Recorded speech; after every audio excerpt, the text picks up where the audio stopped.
ग्यासपुर। गुरुजी, जो मानुष अच्छा कर्म करता है तो उसके साथ बुरा क्यों होता है? जो बुरा कर्म करता है उसके साथ अच्छा क्यों होता है?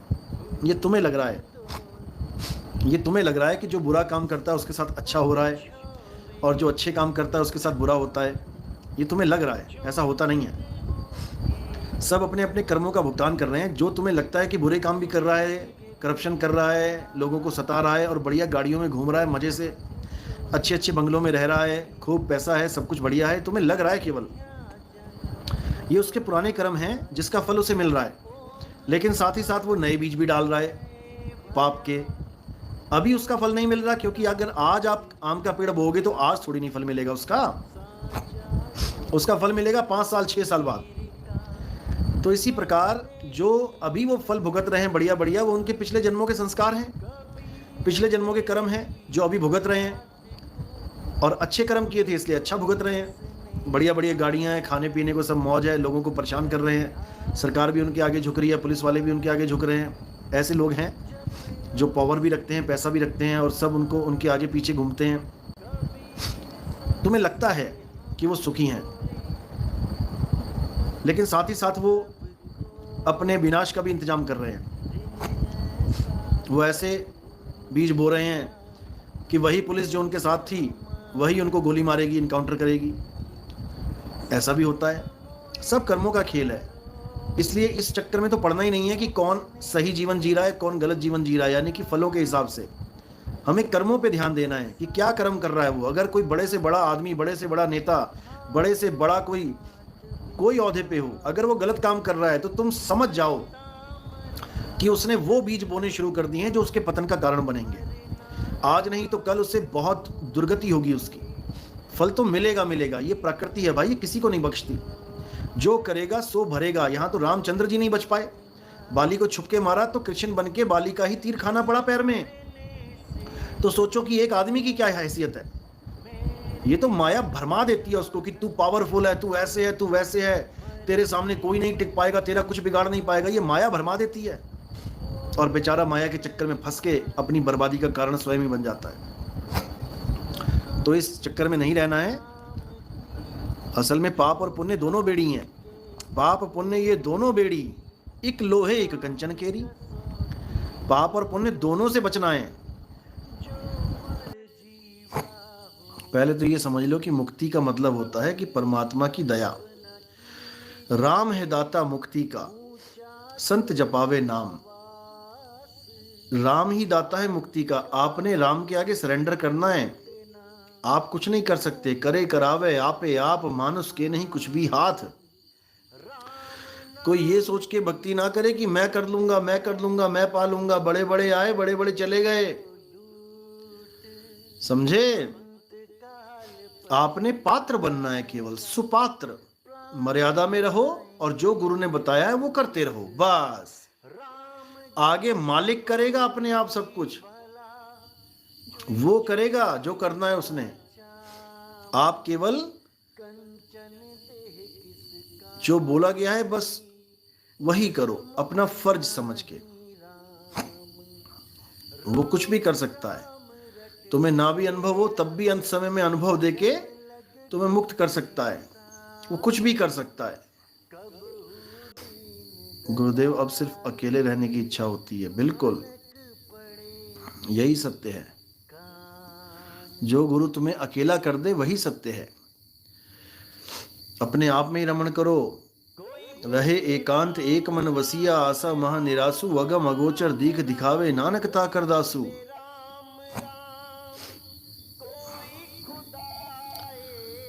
जय सतनाम, जय सतनाम।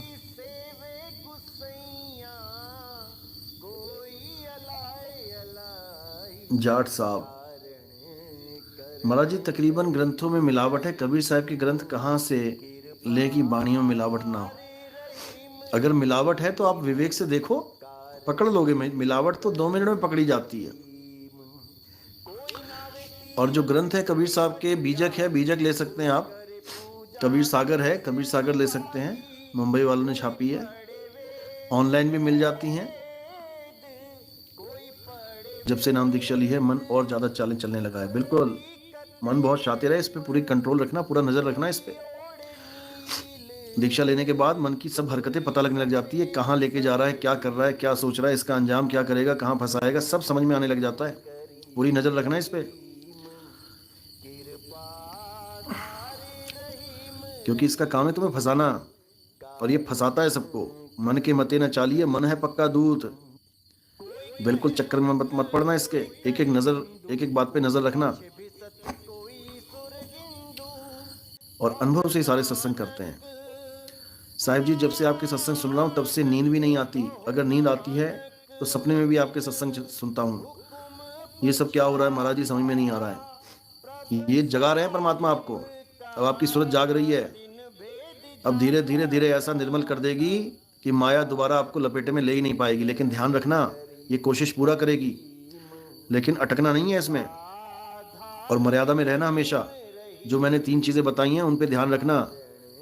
कभी गुरु बनने की नहीं सोचना है, कभी माया के चक्कर में पंथ में नहीं आना है, और मान बढ़ाई के चक्कर में पंथ में नहीं आना है। इन तीनों को अच्छी तरह ध्यान रखना, ठीक है। कोई दुनियावी लाभ के लिए पंथ में नहीं आना है। हालांकि मुझे पता है कि जिसको ऐसा कंडीशन हो जाती है जिसकी, वो दुनिया की तरफ तो देखता भी नहीं है। विमलेश साहिब बंदगी सतनाम, धर्मेश पटेल सतनाम साहिब बंदगी, राजेश गुरुजी पहला नाम दीक्षा बहुत अच्छे से चल रहा है, दूसरी नाम दीक्षा कितने दिन में मिलेगी? 6 महीने कम से कम करो, वैसे तो 3 साल बाद दी जाती थी, लेकिन 6 महीने करो आप अच्छी तरह, उसके बाद मिलेंगे जब देते हैं। अकाल मृत्यु क्या है? देखो, अकाल मृत्यु बोला जाता है, अकाल मृत्यु का मतलब क्या है? कहने की बातें हैं कि अकाल मृत्यु उसकी लिखी हुई थी। वैसे अकाल मृत्यु क्या होती है? लोग कहते हैं एक्सीडेंट हो गया। अकाल मृत्यु किसको कहा जाता है? लोग सोचते हैं कि बूढ़ा होकर मरेगा तो ठीक है, जवानी में मर गया, एक्सीडेंट हो गया तो उसको अकाल मृत्यु बोल दिया। ये हमारा माइंड सेटअप है कि बुढ़ापे में कोई मरेगा तो ठीक है। कई मैंने ऐसे बूढ़े देखे हैं 100 साल से जिनकी ऊपर उम्र हो जाती है तो उनके जनाजे निकलते हैं तो गुब्बारे भी लगा रखे होते हैं, ढोल बज रहे होते हैं, नगाड़े बज रहे होते हैं, खुशियां मनाते हैं कि बूढ़ा चला गया 100 साल के बाद, 100 साल जी गया। और अकाल मृत्यु कह देते हैं कोई बचपन में मर जाए, अरे रे रे बिना समय के मर गया, बूढ़ा होके मरना था अभी मर गया, इसको अकाल मृत्यु कह देते हैं। एक्सीडेंट हो गया, छत से गिर गया, फांसी लगा ली, इसको अकाल मृत्यु। जबकि ये सब निर्धारित है, ये सब निर्धारित है, अकाल मृत्यु होती नहीं है। अब जो कहते हैं अकाल मृत्यु वो मरे जो काम करे चंडाल का, काल उसका क्या बिगाड़े जो भगत है महाकाल का, ये बड़े बड़े बैनर लिख रखे होते हैं ट्रकों के ऊपर। और देखो कितने लोग मरते हैं, पूरा पूरा ट्रक पलट जाता है, लाशें बिछी होती हैं सड़कों पे, और नारे चलते हैं कि काल उसका क्या बिगाड़े भगत है महाकाल का। तो भैया इनका कैसे बिगाड़ दिया काल ने? इनकी हालत कैसे खराब कर दी काल ने? ये सब कहने की बातें हैं, समझ लो इसको। चाहे किसी के भगत बन जाओ, काल सबको फाड़ के खाएगा, एक भी नहीं बचेगा, एक भी नहीं बचेगा।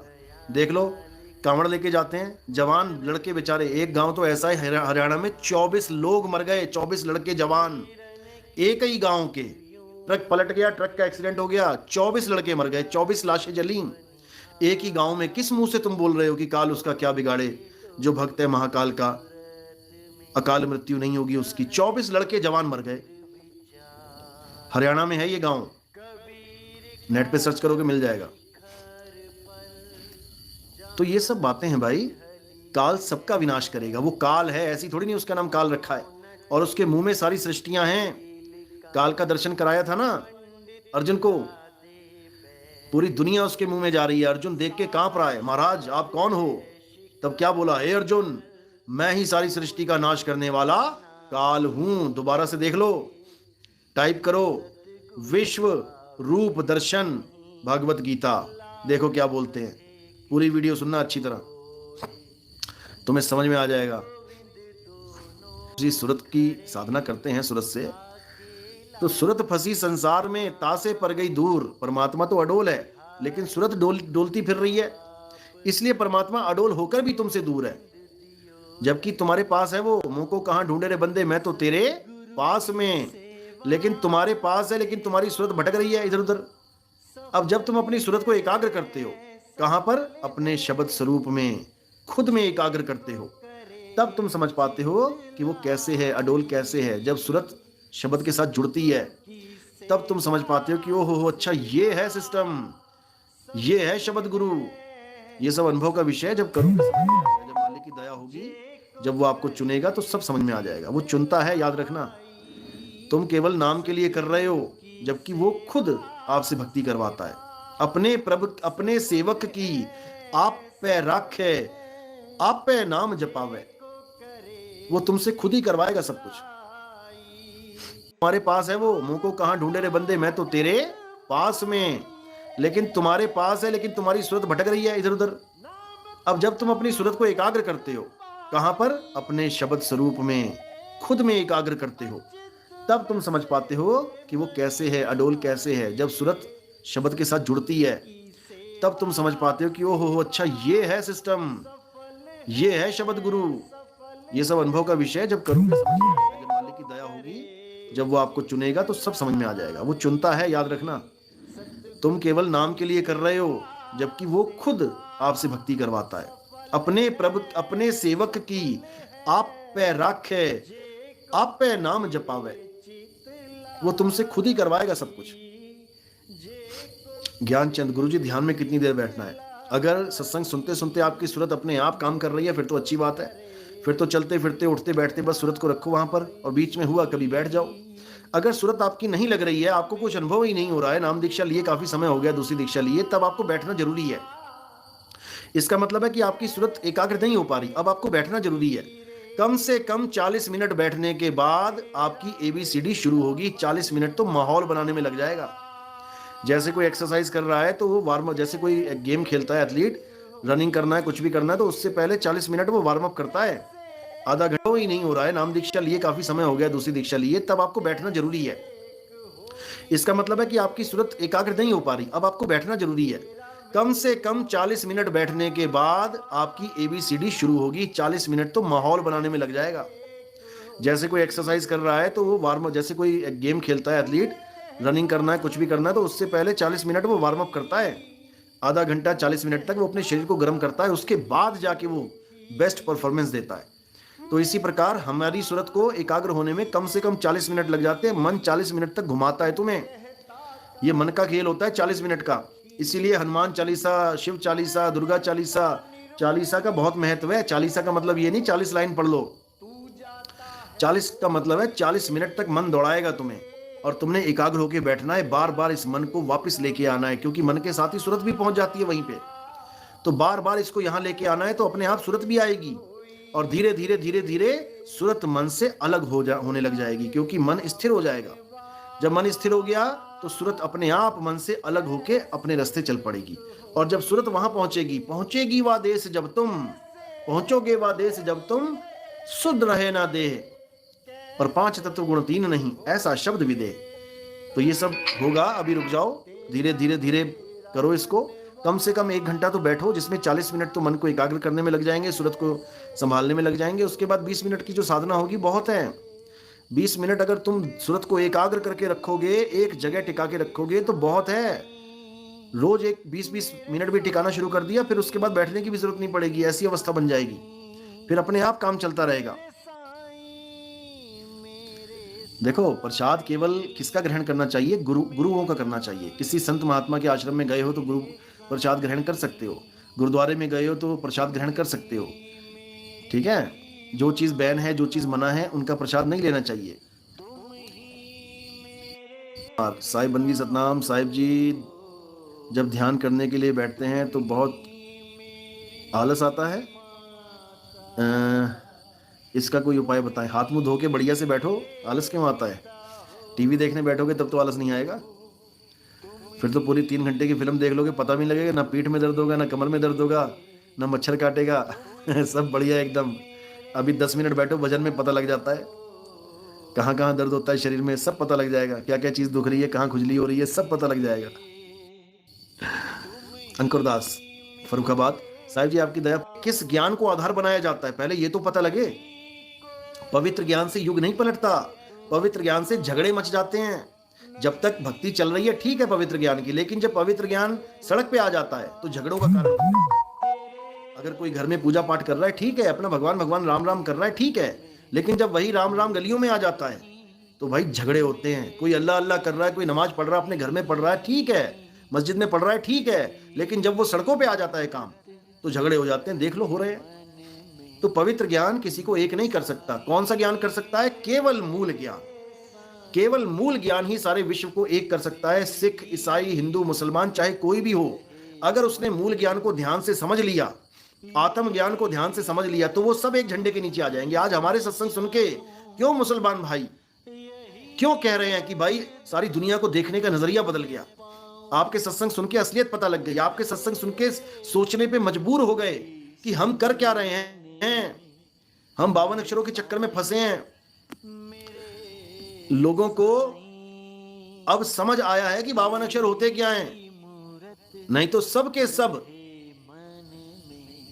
हमारे सत्संग सुन के मुसलमान भाई तक ये विचार करने लगे हैं कि हम जो नमाजें पढ़ रहे हैं भाई, ये भी तो 52 अक्षर ही हैं। हम वही 52 अक्षर जो हमें रटा दिए गए हैं, हम वही रोज बोलते जा रहे हैं, रोज वही। जैसे कोई आरती है आपने रट लिया, रोज वही बोलनी पड़ रही है, रोज वही बोल रहे हो, वही 52 अक्षर। कोई प्रेयर है, ईसाई कर रहा है भगवान के लिए, वो वही बोल रहा है, रोज वही बोल रहा है। तो कब तक बोलेंगे भाई? तो ये सारी चीजें अब समझ के जितने भी भगत हैं, जो भी सुन रहा है सत्संग को, अब विचार कर रहे हैं और बहुत ही अच्छी तरीके से समझ रहे हैं। बहुत अच्छी बात है। हम चाहते हैं कि सारा समाज एक हो जाए, जैसे हिंदू, मुसलमान, सिख, ईसाई पहले एक थे, कभी कोई झगड़ा नहीं होता था। इसी प्रकार दोबारा से एक अमन का, एक शांति का प्रतीक बने और इस देश को विश्व गुरु बनाए। हमारा एक ही लक्ष्य है। तो ये तभी पूरा होगा जब परमात्मा के सारे विवेकी हंस, कौन सी जात के हैं, कौन से धर्म के हैं, डजंट मैटर। हमारे कई भगत हैं, मुस्लिम भगत हैं, जो अच्छी अच्छी पोस्टों पे, जैसे मैंने वो बताया था कि फौज में हैं हमारे एक भगत, मुस्लिम हैं लेकिन पूरा ज्ञान समझते हैं बहुत बढ़िया तरीके से और नाम दीक्षा भी ले चुके हैं। और भी बहुत से मुस्लिम हैं, नजीबाबाद में अपने भगत हैं, उन्होंने गुरु धारण किया और आगे भी समझा रहे हैं लोगों को, बहुत अच्छा है। कांगड़ा में हमारे भगत हैं, एमपी में हमारे मुस्लिम भगत हैं, दिल्ली में हमारे मुस्लिम भगत हैं, कनाडा से हमारी एक लेडी भगत है, मुस्लिम है, बहुत अच्छा मुस्लिम भगत प्रचार कर रहे हैं। तो ऐसा नहीं है कि हमारा सत्संग केवल हिंदुओं के लिए है या केवल कबीर पंथियों के लिए, बिल्कुल नहीं। हमारा सत्संग मूल ज्ञान समस्त समाज के लिए है, संसार के समस्त प्राणियों के लिए है, समस्त इंसानों के लिए है, तो सबके लिए है। हमारे सत्संग में जानवरों के लिए भी है प्रोग्राम। क्या है जानवरों के लिए? प्रेम की भाषा, एक झंडा एक भाषा कैसे स्थापित होगी? जब प्रेम होगा। सबसे प्रेम करो, देखो एक भाषा हो जाएगी। समझे? मैं हर चीज खोल रखी है, यानी कि बिना पैरों का राह है, बिना पगडंडी की राह है, वहां पर चल के नहीं जाया जा सकता है, वहां पर विहंगम चाल से पहुंचा जा सकता है। बिन बस्ती का देश, ऐसा देश है जहां पर कोई घर नहीं है, मकान नहीं है, क्योंकि हर देश में कोई ना कोई मकान होती है, दुकान होती है।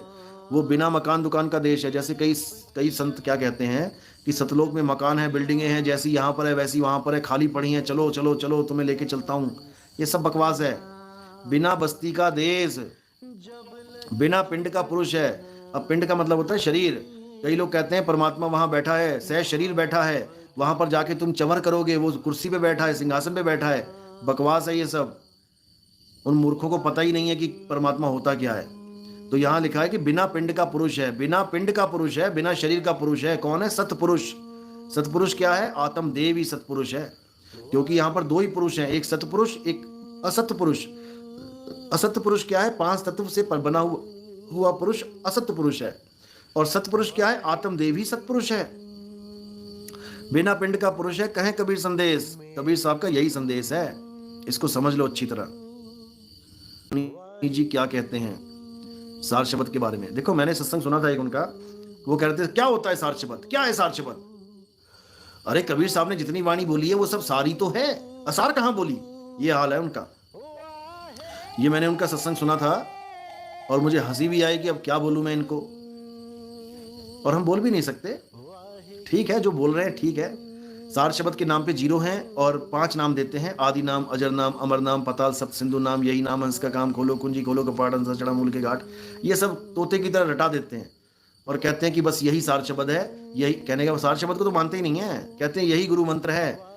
और एक सत्संग मैंने सुना था, बोल रहे थे कि परमात्मा का तो एक ही नाम है, लेकिन तुम किस्मत वाले हो, तुम्हें 5 मिले हुए हैं। बताओ, मतलब पानी का एक ही नाम है, एक बार बोलोगे पानी तो मिल जाएगा, लेकिन तुम किस्मत वाले हो कि तुम्हें 5 नाम दे दिए जपने को, नीर वाटर जल तोय पानी, नीर वाटर जल तोय पानी।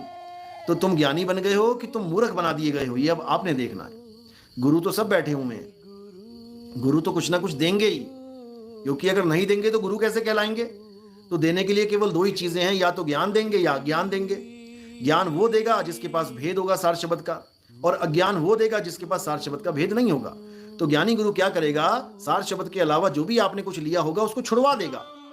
सोई गुरु पूरा कहावे, 2 अक्षर का भेद बतावे, एक छुड़ावे एक लखावे, तब प्राणी निज घर को जावे। जो पुराने गुरुओं ने कुछ भी तुम्हें दे रखा है, मंत्र दिया है, जंत्र दिया, तंत्र दिया, जप दिया, अजपा जाप दिया, अनहद नाद दिया, मूर्ति पूजा दी, कोई व्रत दे दिया, कोई यज्ञ दे दिया, कोई तीर्थों में स्नान करवा दिया, कोई पहाड़ों की परिक्रमाएं करवा दी, जो भी तुम्हें दिया गुरु ने वो सब छुड़वा देगा। सोई गुरु पूरा कहावे, 2 अक्षर का भेद बतावे, एक छुड़ावे एक लखावे, तब प्राणी निज घर को जावे। तब जाके निज घर को तुम पहुंच पाओगे, नहीं तो तुम्हारे बस की बात नहीं है कि तुम निज घर जा पाओ। तो इसलिए गुरु ठीक है, कुछ भी दे रहे हैं अच्छी बात है, कम से कम राम राम ही करवा रहे हैं, कम से कम कबीर कबीर करवा रहे हैं। लेकिन जब सार शब्द की बात आती है तब निर्णय करना पड़ेगा कि सार शब्द चाहिए कि नहीं चाहिए, या यही मंत्र जपने हैं 52 अक्षर। तो साहिब कह रहे हैं 52 के जंजाल में फंस गया ये संसार, सिमरन 52 का करे कैसे लागे पार। 52 अक्षर जी बदारा, आदि अक्षर जी भ्या से न्यारा। कह रहे हैं 52 अक्षरों को देने वाला गुरु ही काल का दूत है। जो नर पड़े 52 के फेर, सो नर जानो काल के चेरा। जब 52 का टूटे डोरा, सहजे छूटे काल झकोरा। फिर नहीं आए फिर नहीं जाए, सार शब्द में रहे समाये। तो 52 से निकालने वाला गुरु ही सच्चा गुरु होता है, ना कि 52 में डालने वाला। समझे? तो ठीक है, जो वो दे रहे हैं उनको देने दो। आगे का ज्ञान चाहिए तो आगे बढ़ जाओ। 5वीं का ज्ञान दे रहा है टीचर, तो हम उसको ये थोड़ी नहीं कहेंगे कि इसका स्कूल बंद करवा दो, इसका क्लास बंद करवा दो।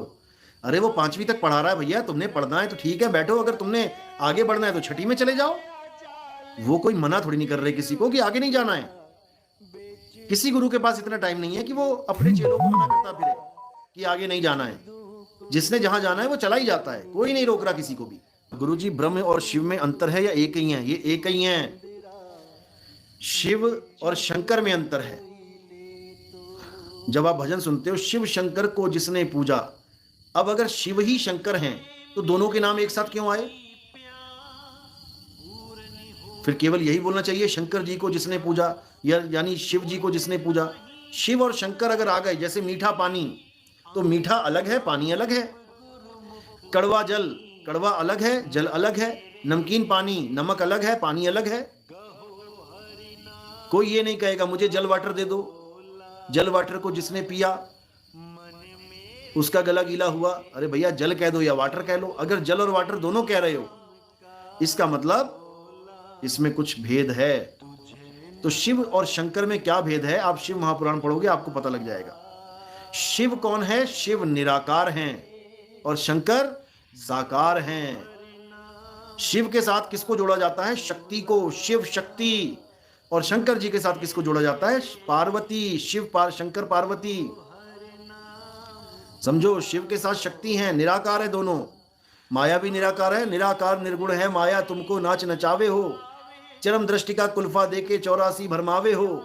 निराकार निर्गुण है माया, परमात्मा निराकार नहीं है। निराकार कौन है? शिव और शक्ति दोनों निराकार हैं। और यही जब साकार सृष्टि बनाते हैं तो 3 रूप ले लेते हैं। शिव जी के 3 रूप ले लेते हैं, ब्रह्मा विष्णु महेश के। और शक्ति 3 रूप लेती हैं, पार्वती, कालिका और सावित्री के। यही माया के 3 रूप हैं। इसलिए बोला माया मां ठगनी हम जानी, केशव के कमला बन बैठी शिव के भवन भवानी, ब्रह्मा के ब्रह्मानी, माया महा ठगनी हम जानी। तो जब मैं शिव महापुराण खोलूंगा तो मैं बताऊंगा, ये सारी बातें बताऊंगा, एक एक चीज खोल के बताई जाएगी। अभी तो केवल एक बूंद आई है बाहर, पूरा समुद्र वेट कर रहा है पीछे अभी। लेकिन एक बूंद में ही निबेड़ा कर देंगे सारे ज्ञानियों और अज्ञानियों का, चिंता मत करो। और जब समुद्र आ जाएगा फिर तो खत्म है कहानी सबकी, फिर पूरा युग पलट जाएगा। अभी इंतजार करो, अभी पाइपलाइन में है समुंदर। साहिब आप सत्संग में जो कहते हो कि समझ जाओ मेरे भाइयों समझ जाओ, तो साहिब दिल अंदर से फूट फूट के रोता है, ऐसा क्यों होता है? ये रोने वाला प्रोग्राम तो होना ही होना है सबके साथ, क्या लेडीज और क्या जेंट्स, क्या बच्चा और क्या बूढ़ा। जिसने सत्संग पूरे ध्यान से पूरी लगन से सुनने शुरू कर दिए उसके आंसू नहीं सूखेंगे भाई, भूल जाना इस बात को। दिन रात रोएगा और रोते रोते सत्संग सुनेगा। ये लगन होती है, तड़प होती है। गुरु से लगन कठिन है भाई, लगन लगे बिन काज न सरी है, जीव प्रलय होई जाई, गुरु से लगन कठिन है भाई। जिसको तुमने कभी देखा नहीं परमपिता परमात्मा को, उसके लिए सोचो तुम रो रहे हो। सोचो कितनी बड़ी बात है। जिसको देखा नहीं, जिसको जाना नहीं, जिसको तुम जानते भी नहीं, उसके लिए रो रहे हो। और क्यों रो रहे हो? क्योंकि गुरु ऐसा मिल गया जिसने तुम्हें अंदर तक झकझोड़ के रख दिया कि तू कहां फंसा है भाई। तेरा मालिक तुझे याद कर रहा है और तू यहां पे अपना जीवन बर्बाद कर रहा है। उठ जा, जाग जा, संभल जा, मौका आखिरी है, इसके बाद मौका नहीं मिलेगा। अभी पूछ ले कैसे निकलना है, वरना निकल के पूछ लग जाएगी पीछे। जब किसी गर्भ से निकलेगा और पूछ लग जाएगी पीछे तो फिर हालत खराब हो जाएगी। पूछ लगने से पहले पूछ के निकल ले यहां से, तो कल्याण होगा तेरा। सतनाम में चमत्कार कैसे होता है? क्या ये काल भगवान का फैलाया हुआ जाल है? देखो, जहां भी इंसान पहुंच गया वहां पर बहुत षड्यंत्र होते हैं, याद रखना। जहां पर भी इंसान पहुंच गया, ये चमत्कार आधे से ज्यादा तो इंसान ही करवा देता है अपनी बुद्धि के द्वारा।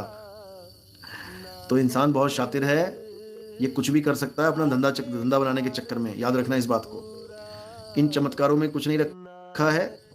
अगर ऐसे कोई चमत्कार होते तो भाई हॉस्पिटल के सामने बैठ के चमत्कार करो, सबकी बीमारियां ठीक कर दो, किसी को अंदर भर्ती मत होने दो। ये जितने बाबे तुम्हें दिखाई देते हैं चमत्कार वाले, ये सब जब इनकी हालत खराब हो जाती है सब हॉस्पिटलों में भर्ती हो जाते हैं। ये तब कहाँ जाता है चमत्कार? लोगों को कहते हैं भगवान पे भरोसा रखो, भगवान पे भरोसा रखो, सब ठीक करेंगे, और खुद भागते हैं हॉस्पिटल। तब कहाँ जाता है इनका चमत्कार? बड़ी बड़ी बातें करना आसान होता है, जब अपने ऊपर बीतती है तब समझ में आता है। शब्द का अनुभव होता है तो भूख प्यास भी नहीं लगती क्या? उस वक्त जितनी टाइम शब्द का अनुभव होता है आपको शरीर का भी होश नहीं रहता, और ऐसी नाच चलती है, ऐसी नाच चलती है कि आप पूरा आनंद में आ जाते हो। ये आपका सत्य चित्त आनंद स्वरूप होता है। केवल सुना ये आपने सच्चिद आनंद, लेकिन जिस दिन अनुभव करोगे ना सच्चिदानंद को, उस दिन तुम्हारे होश उड़ जाएंगे। होश उड़ जाएंगे तुम्हारे कि अरे बाप रे ये क्या है। तुम्हारा सत्य स्वरूप ही आनंद स्वरूप है, तुम खुद सत्य स्वरूप हो, लेकिन जीव अवस्था में बैठे हुए हो भूल के कारण। इस भूल को ही ठीक करता है गुरु, और कुछ नहीं करता। सुनिधि पाठक, ज्ञान सरोवर शून्य शिला पर आसन अचल जमावे, सोई सतगुरु सच्चा जो घट में अलख लखावे। बिल्कुल सही है, अचल आसन लगाना है, बिल्कुल हिलना नहीं है। अनीशा, गुरुजी मैं एक सवाल पूछना चाहती हूँ। माँ के गर्भ में जो बच्चा होता है उसमें जीव पहले से ही होता है कि जन्म होने के बाद उसमें जीव आता है? कुछ लोग ऐसे बेवकूफ़ हैं, महात्मा लोग, क्या बोलूँ उनको मैं, जो कहते हैं कि जीव गर्भ में कब आता है? 4 महीने बाद आता है, 6 महीने बाद आता है। और कुछ तो ऐसे निकम्मे हैं जो कहते हैं जीव तब आता है जब बच्चा गर्भ से बाहर निकल जाता है। अब इनकी अकल पे क्या पत्थर पड़े हैं, मैं तो हैरान हूं इन लोगों पे। जबकि इनको ये भी नहीं पता कि जीव एंट्री कब करता है गर्भ में, ये सोच भी नहीं सकते। वैसे यहाँ बताना भी ठीक नहीं है, क्योंकि ये पलटू राम है, ये पलट जाते हैं, ये पलटी मार लेते हैं। ये आप मुझे व्हाट्सएप पे मैसेज कर देना, मैं आपको समझा दूंगा कि कैसे आता है, कब आता है। 9256111007 आप ये मैसेज करें। जीवों को मारना पाप है या उनके कर्मों की सजा दी जा रही है? भाई आप कौन होते हो सजा देने वाले? पहले तो ये बताओ, आपके हाथों सजा दिलवानी है क्या किसी को? जीवों को मारना पाप ही है। अगर उसमें आपका जैसे आत्मरक्षा है, अगर आप आत्मरक्षा में किसी जीव की हत्या करते हैं तो वो पाप नहीं है। आपके घर में बंदूक है और आपके घर में एक शेर घुस गया, अब वो आपको खत्म कर देगा, मार देगा। अब आप क्या करोगे? अब आप अपने प्राणों की रक्षा करने के लिए उसको गोली मार दोगे। उसमें आपको कोई पाप नहीं लगा, बिल्कुल नहीं लगेगा। आप फौजी हो, बंदूक आपके हाथ में है, सामने आतंकवादी खड़ा है, आप पे निशाना तान के गोली मारने वाला है, अब आपको मारनी ही पड़ेगी गोली। यहां पाप पुण्य नहीं देखा जाएगा, समझे? तो जीवों को मारना पाप है, लेकिन अकारण मारना, जिसके पीछे कोई कारण नहीं है। अब खेत में खेती कर रहा है किसान, अब उसको पेस्टिसाइड यूज करने ही पड़ रहे हैं, जिसमें हजारों लाखों जीव मर रहे हैं, तो वहां पर वो कोई अकर्ता बन के कर रहा है, वो कोई पापी नहीं है वहां पर। अच्छी तरह समझ लो इसको।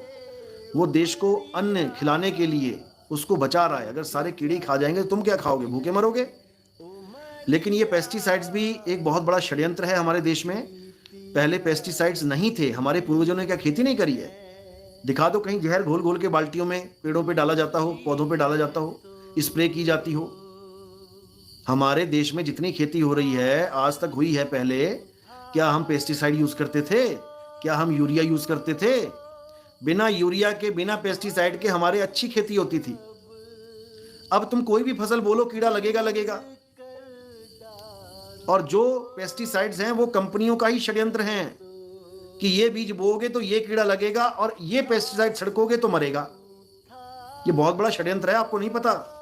आपने पेस्टिसाइड यूज कर करके धरती में इतना जहर घोल दिया है कि मानसा देख लो, हर 10वां घर, हर 20वां घर कैंसर का पेशेंट है वहां पे।